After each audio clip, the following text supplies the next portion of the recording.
Bikin haru, momen Ruben Dias ajak Gundogan naik ke panggung Ballon d'Or.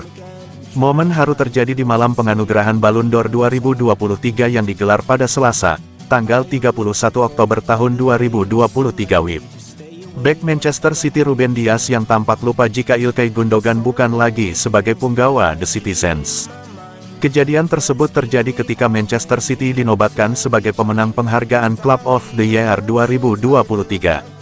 Dalam unggahan yang ramai di media sosial, Ruben Dias tampak mengajak Ilkay Gundogan untuk naik ke atas panggung.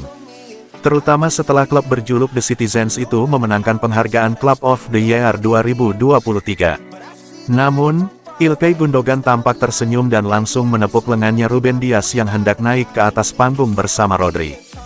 Tentunya, banyak pihak yang berpikir jika Ruben Dias lupa jika Gundogan masih berstatus pemain Man City. Padahal, kini pemain timnas Jerman itu merupakan pemain Barcelona. Diketahui, Gundogan sendiri resmi meninggalkan The Citizens pada musim panas lalu. Setelah kontraknya bersama klub asuhan Pep Guardiola itu habis. Sontak saja melihat tingkah Ruben Dias tersebut, membuat para penggemar Man City di Indonesia membanjiri komentar di media sosial. Tak bisa dipungkiri, jika nama Ilkay Gundogan di Manchester City sangatlah melegenda.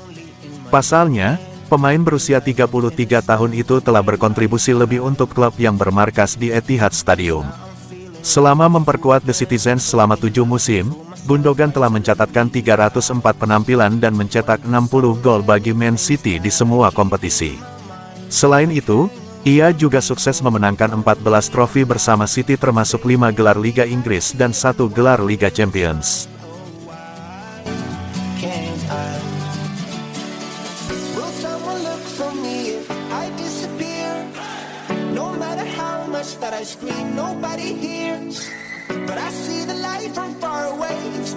Manchester City sedang melakukan pembicaraan dengan John Stones mengenai perpanjangan kontrak.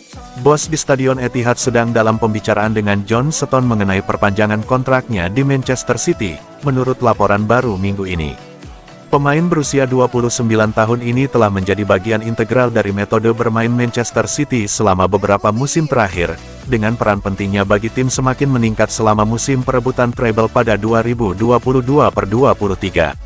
Stones telah diubah menjadi gelandang bertahan bersama pemain seperti Rodri untuk Pep Guardiola, dan juga pernah beroperasi sebagai bek kanan untuk bos City tersebut.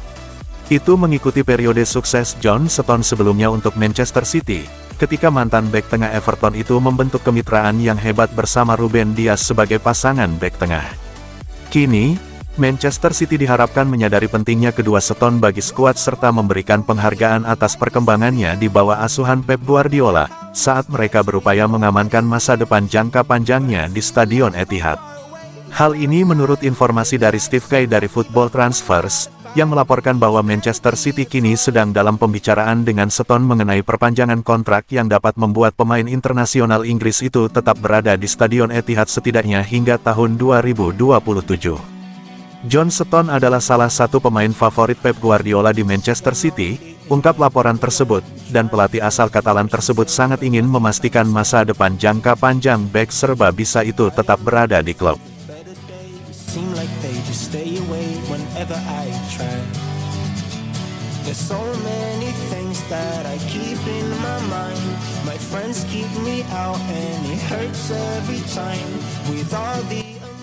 Eberechi Eze diincar Manchester City, Crystal Palace, maaf gak dulu.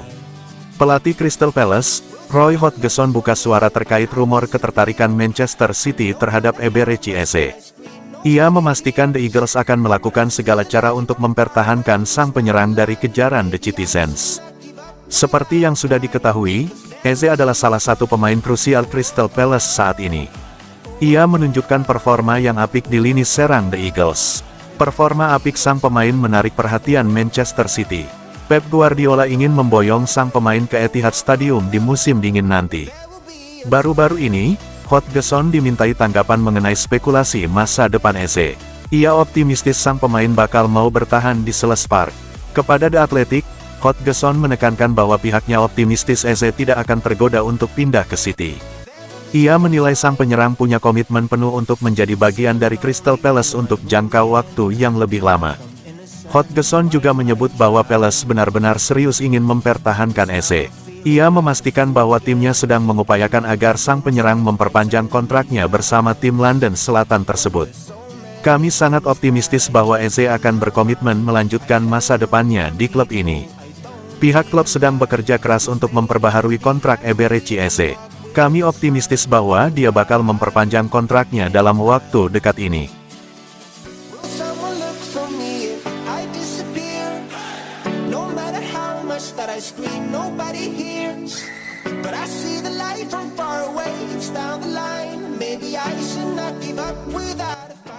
Noel Gallagher komentari aksi konyol Anthony dan Bruno Fernandes ke Jeremy Doku.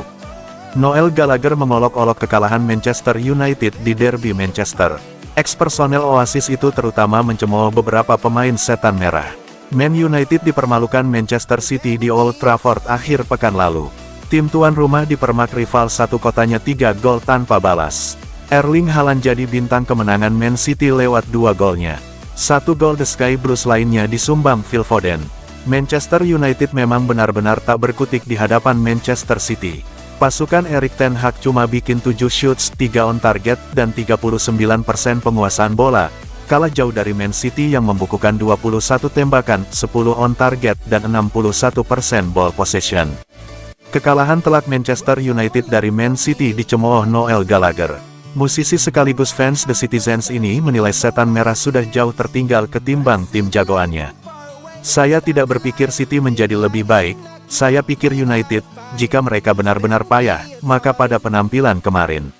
Apabila Anda memiliki Harry Maguire dan Jonny Evans, itulah dua pemain tengah Leicester 3 tahun lalu, jika Anda melihat mereka bermain di pertandingan derby besar, Anda harus mengatakan ada masalah di United.